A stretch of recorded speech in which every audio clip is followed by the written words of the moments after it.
years old. ഒരു average Indian കൗമാരക്കാരൻ board എക്സാമിന്റെ പ്രഷറിലിരിക്കുന്ന പ്രായം. പക്ഷെ നമ്മൾ ഇന്ന് സംസാരിക്കുന്നത് അവരെ കുറിച്ചല്ല. യൂണിവേഴ്സ് ബോസ് ക്രിസ് ഗെയിലിന്റെ 14 വർഷം പഴക്കമുള്ള ആർക്കും തൊടാൻ പറ്റാത്ത ആ മോസ്റ്റ് സിക്സസിന്റെ സിംഗിൾ IPL സീസൺ റെക്കോർഡ് ഒരു 15-കാരൻ ബ്രേക്ക് ചെയ്തു എന്ന് പറഞ്ഞാൽ നിങ്ങൾ വിശ്വസിക്കുമോ? This is the historic reality of Vaibhav Suryavanshi.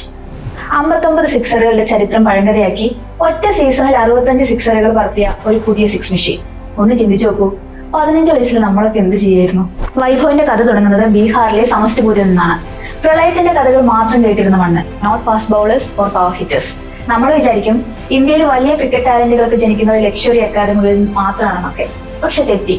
ഏതൊരു ടാലന്റിന് രൂപപ്പെടുന്ന ഫസ്റ്റ് ഇൻസ്റ്റിറ്റ്യൂഷൻ എപ്പോഴും ഒരു ഫാമിലിയാണ്. മക്കളുടെ സ്വപ്നങ്ങളെ കൂടി കൺസിഡർ ചെയ്ത് ജീവിക്കുന്ന പേരൻസ് ആണ്. മകന്റെ ടാലന്റ് തിരിച്ചറിഞ്ഞ സഞ്ജീവ് സൂര്യവംശി എന്ന അച്ഛൻ തന്റെ ജോലി ഉപേക്ഷിച്ച് ഫാമിലിയെ പാറ്റ്നയിലേക്ക് റീലൊക്കേറ്റ് ചെയ്തു. മൊയിനുൽ ഹക്ക് സ്റ്റേഡിയത്തിന് തൊട്ടടുത്തുള്ള ഒരു ചെറിയ വാടക മുറിയിലായിരുന്നു അവരുടെ താമസം. സ്റ്റേഡിയത്തിലെ ഫ്ലഡ് ലൈറ്റ്സ് ആയിരുന്നു ആ കുട്ടിയുടെ നൈറ്റ് ലൈറ്റ്. വെറും 8-ാം വയസ്സിൽ അവൻ നെക്സ്റ്റിൽ ഫേസ് ചെയ്തത് 16 വയസ്സുള്ള പേസർമാരെയാണ്. ഇനി നമുക്ക് നമ്പേഴ്സിലേക്ക് വരാം.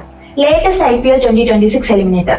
ഒരു വശത്ത് സൺറൈസേഴ്സ് ഹൈദരാബാദിന്റെ captain, one of the best world class bowlers Pat Cummins. മറുപക്ഷത്ത് ഈ 15 വയസ്സുകാരൻ. ഫസ്റ്റ് ഓവറിൽ പാറ്റ് കമ്മിൻസിനെതിരെ ബാക്ക് ടു ബാക്ക് 3 സിക്സറുകൾ. വെറും 16 പന്തിൽ ഹാഫ് സെഞ്ചുറി നേടിക്കൊണ്ട് സുരേഷ് റെയ്നയുടെ ഫാസ്റ്റസ്റ്റ് 15 IPL പ്ലേ ഓഫ് റെക്കോർഡിനൊപ്പം എത്തി. അവിടെ നിർത്തിയില്ല. 29 പന്തിൽ 97 റൺസ്, 12 സിക്സറുകളും 5 ഫോറുകളും. Strike rate 334.48. ഒരു 2020 ടൂർണമെന്റിൽ 600-ലധികം റൺസ് 200+ സ്ട്രൈക്ക് റേറ്റിൽ നേടുന്ന ചരിത്രത്തിലെ ആദ്യത്തെ ബാറ്ററാണ് ഇന്ന് വൈഭവ് സൂര്യവംശി. ക്രിസ് ഗെയിലിന് 2012-ൽ 59 സിക്സറുകൾ അടിക്കാൻ 456 പന്തുകൾ വേണ്ടി വന്നെങ്കിൽ വൈഭവിന് 65 സിക്സറുകൾ തേക്കാൻ വേണ്ടി വന്നത് വെറും 266 പന്തുകൾ മാത്രമാണ്. ഇതിനു മുമ്പ് അവൻ ക്രിക്കറ്റ് ലോകത്തെ ഞെട്ടിച്ചിട്ടുണ്ട്.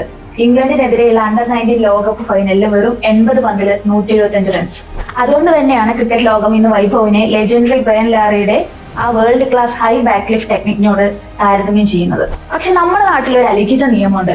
ടു ഗുഡ് ടു യങ് എങ്കിൽ ഉടനെ ആളുകൾ നിങ്ങളുടെ പ്രായത്തെ ചോദ്യം ചെയ്യും. ഇവൻ ശരിക്കും 15 വയസ്സുകാരൻ തന്നെയാണോ? കുറെ പേര് ഇപ്പോഴും ഈ കുട്ടിയുടെ ബർത്ത് സർട്ടിഫിക്കറ്റിനെ ചൊല്ലി ഡിബേറ്റിലാണ്. മറ്റു ചിലർ വിമർശിക്കുന്നത് അവന്റെ ബാറ്റിൽ ചിപ്പ് ഘടിപ്പിച്ചിട്ടുണ്ടെന്നൊക്കെയാണ്.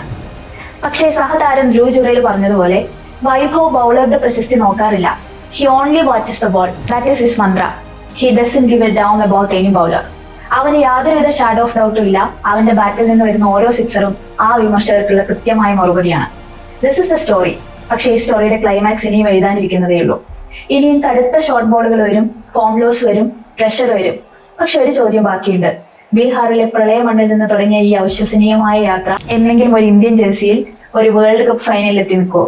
ഉത്തരം കാലം നൽകട്ടെ. But today he is rewriting history. Sanjiv Suryavanshi എന്ന അച്ഛനും അമ്മയും അടങ്ങുന്ന ഒരു കുടുംബം കണ്ട ഒരൊറ്റ മുറിയിലെ സ്വപ്നം ഇന്ന് ലോകത്തെ 80-ലധികം രാജ്യങ്ങൾ ലൈവായി ശ്വാസമടക്കി പിടിച്ച് കണ്ടുകൊണ്ടിരിക്കുകയാണ്.